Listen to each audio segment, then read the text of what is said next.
So there is a belief going around. OBJ wrecks teams. And I'm not a big OBJ guy. Like, I think he's really talented. I think we talk about him probably too much. I'm guilty of that because he's interesting. And Joy and I do a show that we want to be interesting.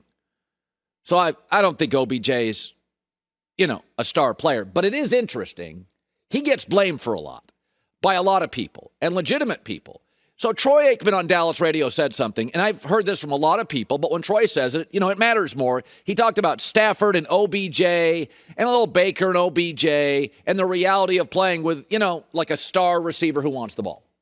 All right, so I hear that and I think, I'm hearing that a lot. That's an argument to be made. I'll throw a different view of the world at you. See what you tell me what you think. So OBJ left Cleveland, and that was going to solve everything. And I think Baker probably had his worst game in a year Sunday. OBJ was nowhere to be found. And Matt Stafford, before OBJ got there, was horrible on TV. Big TV game against Tennessee.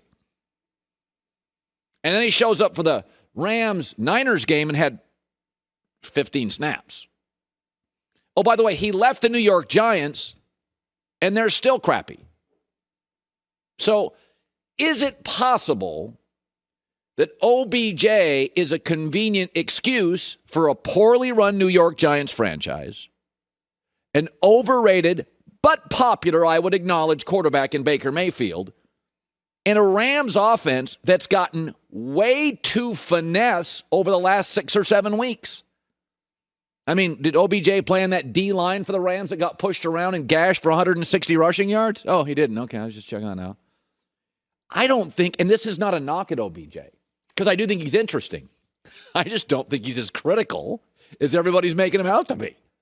At best, he is the Rams' second best receiver. Cooper Kupp's like putting up, he's going to have 120 catches. At best, he's probably their 7th best player. He's not Jalen Ramsey, not Cooper Kupp. He's probably not Stafford. He's not Aaron Donald. I don't think he's as effective or grades as high as Andrew Whitworth. I think he's become, because he's popular and there's a lot of glare around him, I think OBJ has become a convenient excuse for a poorly run Giants franchise, a popular but overrated quarterback in Cleveland, and a Rams offense that's got a lot of issues. Like, they don't block well guard, center, guard. They're sometimes too cute. They get pushed around by physical teams like Tennessee and the 49ers in Arizona.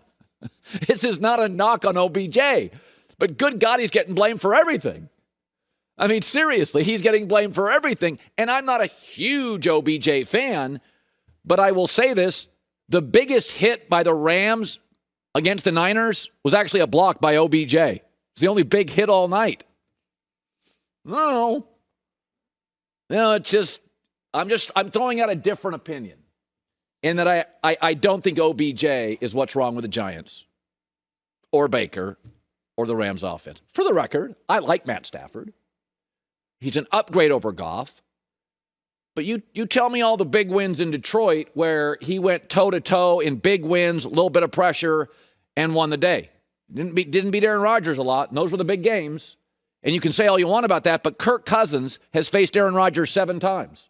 He's 3-3-1. Okay? Mr. Shrinks in the prime time, Kirk Cousins.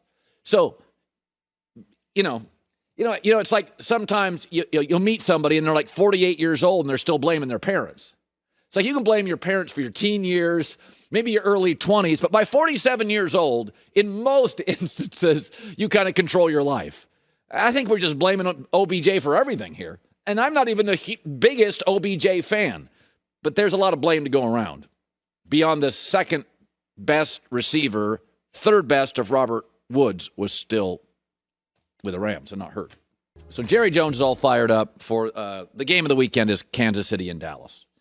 And there's this thing called, confirmation bias. People want something to happen or they believe in something. It's why conservatives watch Fox News and why liberals watch MSNBC. Doesn't make either right, but they're telling you what you want to hear. And I see this in sports, and I see it with the Kansas City Chiefs. we love them because they're fun and they're flashy and we love the way they play and they're clever and we love their coach and we want them to be back. So therefore, they beat the lowly Raiders, who have the second lowest winning percentage in the NFL over 19 years, now have an interim coach and lost a couple of starters, one to tragedy and one to just bad judgment. And now the Chiefs are great. So pump the brakes a little. Dallas is 8-1 against the spread this year. Why does that matter? The number one football brand in America is 8-1 against the spread. What it means is they've been so average for years, they're still undervalued. Kansas City, despite last week's win over the mighty Raiders, has hit on like 6 of their last 20 against the spread. Why? Because you can't unsee how great they were at their peak. They're overvalued. We want Kansas City, who struggled for 8 or 9 weeks to be back, so they beat the Raiders, and we have convinced ourselves they're back. They're 2 weeks removed from struggling at home to beat Daniel Jones. They struggled to beat Jordan Love at home. And I think Dallas rolls the Chiefs this weekend. Now, do I worry about the always alarming Mike McCarthy clock management? Yeah. Do I think it would be easier if Randy Gregory was available? Yeah, he's fantastic. But if you look at numbers like yards per play, Dallas is number 1 in the league. Kansas City's not top 5. They're barely top 10. If you look at yards differential, Dallas 3-1 over Kansas City. Points differential, Dallas 4-1, over 4-1 over Kansas City. Dallas does a lot of things really well. Virtually everything. They can run it, they can throw it, they rush the passer. They've got a game-taking cornerback. They've got the athlete in the middle, Micah Parsons. Dallas does virtually everything well. Here's what Kansas City doesn't do well. Make quarterbacks struggle. Even counting the Jordan Love game, the Chiefs are allowing a passer rating of 100. Dak, with those weapons, is a lot better than Jordan Love. Listen, the league's better when Kansas City, Andy Reid, Mahomes are rolling. I'm the first to admit it. But since when is beating an interim head coach Raiders team that's had chaos this year and tragedy, I don't think that means you're back. I think it means you're better owner, better coach, better quarterback, better roster, less chaos, and you are going to win that game convincingly. So we'll see what Nick Wright says. But I like Dallas this weekend. All right, 37 Cowboys, 24 Chiefs sounds about right. Hi, everybody. Thanks for watching. Subscribe here to get the latest from the show. Also, be sure to check out more of the best clips from The Herd or go watch a few segments from other shows on FS1.